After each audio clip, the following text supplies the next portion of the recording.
Low marks and disappointed? No, because it's a chance to learn from your mistakes. And remember, concept clarity is more important than running behind the marks. Quick question. What is the first thing you do after giving your mock test? Compare your marks with your friends, calculate your score, or just wrap it and move on? If you answered any of these questions as yes, then hold on. You are missing the most important thing in your preparation. Hello and welcome back to my channel. I am Prakshi and today I will tell you the most important thing in your preparation that you might be missing out. That is test analysis. So without wasting any time, let's move further. And if you're doubting that why you should trust me on my test analysis practice, then here's a reason.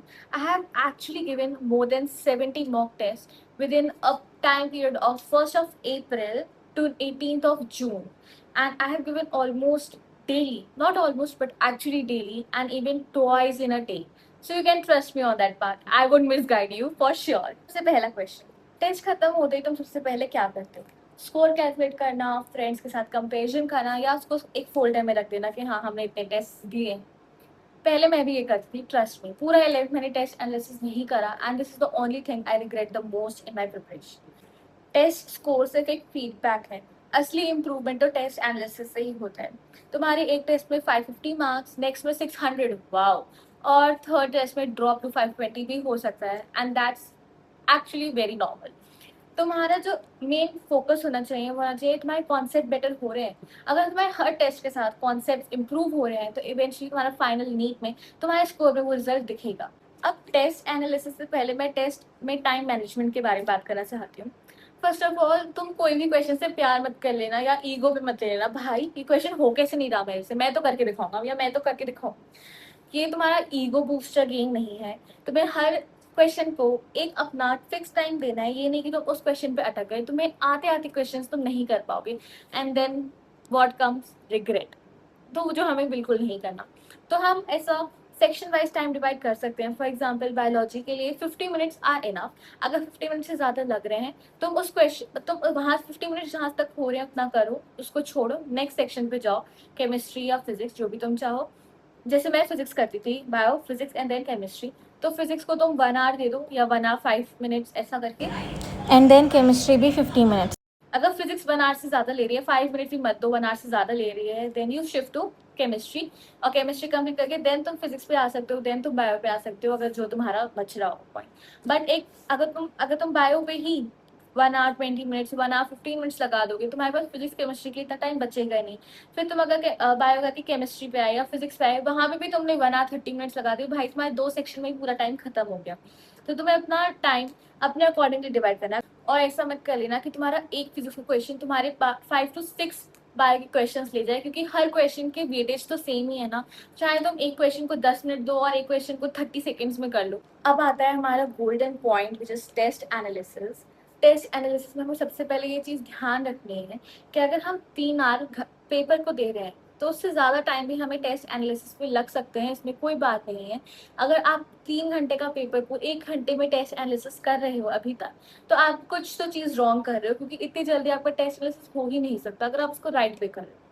तो उसका right way क्या है? पहले हम questions को categorise करेंगे. पहले जो सही था बट हमने तुक्का मारा था. दूसरा गलत था, हमें उसका कॉन्सेप्ट ही नहीं आता था, हमने वो जिंदगी में पढ़ाई. थर्ड गलत था और वो सिली मिस्टेक की वजह से गलत था, या फिर कैलकुलेशन एरर की वजह से गलत था, मतलब गलत था हमारी गलती की वजह से. तो अब जो सही क्वेश्चन था बट हमने तुक्का मारा था, उसमें उसका कॉन्सेप्ट हमारा इतना स्ट्रांग नहीं हुआ था. इसका मतलब तभी हमें तुक्का मारने की जरूरत पड़ी. या सपोज हमने बायोलॉजी की एनसीईआरटी की लाइन पढ़ी तो थी बट हमने इतने अच्छे से नहीं पढ़ी थी. और बायोलॉजी को अच्छे से कैसे पढ़ना है मैंने अभी प्रीवियस वीडियो में बताया है. अगर आपको बायोलॉजी में कोई भी इशू है आप वो वीडियो को रेफर कर सकते हैं. तो मतलब तुक्का इंसान तभी मारता है कि हमें हाँ कुछ आइडिया होता है लेकिन पूरा आइडिया नहीं होता. तो उस पूरे आइडिया को क्लियर करने के लिए आप अपनी बुक्स को रेफर करिए, अपने नोट्स को रेफर करिए, या फिर अपने टीचर से गाइडेंस लीजिए.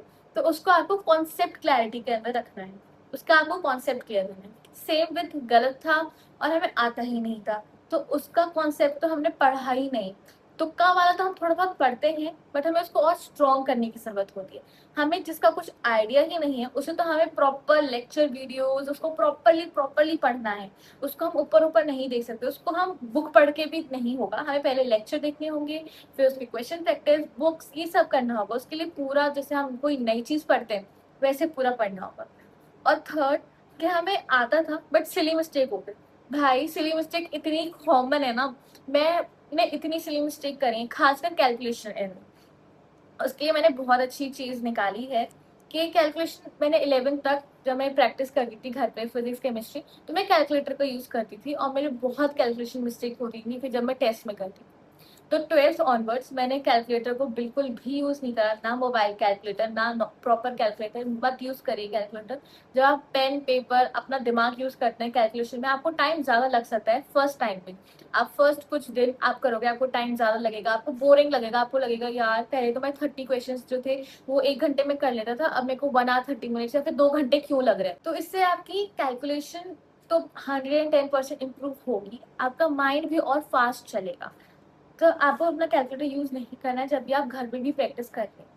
तो ये सिली मिस्टेक टाइप 1 जो कि हमारा कैलकुलेशन एरर होता है। टाइप 2 सिली मिस्टेक्स कैसी हो सकती है कि हमने क्वेश्चन को नहीं सही से समझा।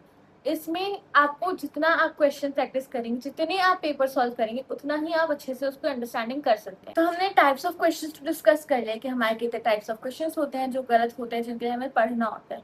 अब आप एक बार पढ़ के आपको हर चीज याद तो नहीं रह सकती, तो हम उसके लिए बनानी होती है अपनी एरर नोटबुक। उस एरर नोटबुक में हमें क्वेश्चन नहीं लिखना होता है, हम क्वेश्चन वर्ड टू वर्ड लिख रहे हैं कि a particle moves with velocity, ये नहीं। हमें उसका जो कॉन्सेप्ट है हमें सिर्फ वो लिखनी होती है, जो थ्योरी पार्ट है या फिर कोई मतलब जो हमारे कॉन्सेप्ट क्लियर जिससे हो रहा है हमें वो पार्ट लिखना होता है। हमें वर्ड टू वर्ड क्वेश्चन नहीं लिखना होता, क्योंकि अगर हम सपोज हमने वही नोटबुक 3-4 बार पढ़ ली, हमने वही क्वेश्चन को 3-4 बार पढ़ा, वो हमारे रट्टोफाई हो जाएगा। हमें रटना नहीं है, रट के नहीं होगा, हमें कॉन्सेप्ट एकदम क्लियर क्रिस्टल क्लियर करना है अपना। तो हम उस नोटबुक में अपना कॉन्सेप्ट लिखेंगे रैदर देन कि हम क्वेश्चन लिख रहे हैं फिर उसका सॉल्यूशन लिख रहे हैं, वो हमें नहीं करना।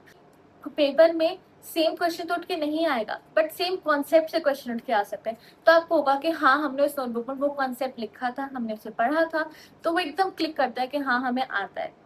सो नेक्स्ट टाइम जब तुम मॉक टेस्ट दो तो उस कोर्स पे अटक मत जाना, पेपर खोलो, मिस्टेक्स देखो, उससे इम्प्रूव करो, कॉन्सेप्ट क्लियर करो, और ट्रस्ट मी यही स्टेप तुम्हें सिलेक्शन के बहुत क्लोज ले जाएगा। So if this video was helpful in any way, please do like, share, subscribe and comment कि मैं next video किस topic पे बनाऊँ। Till then, bye.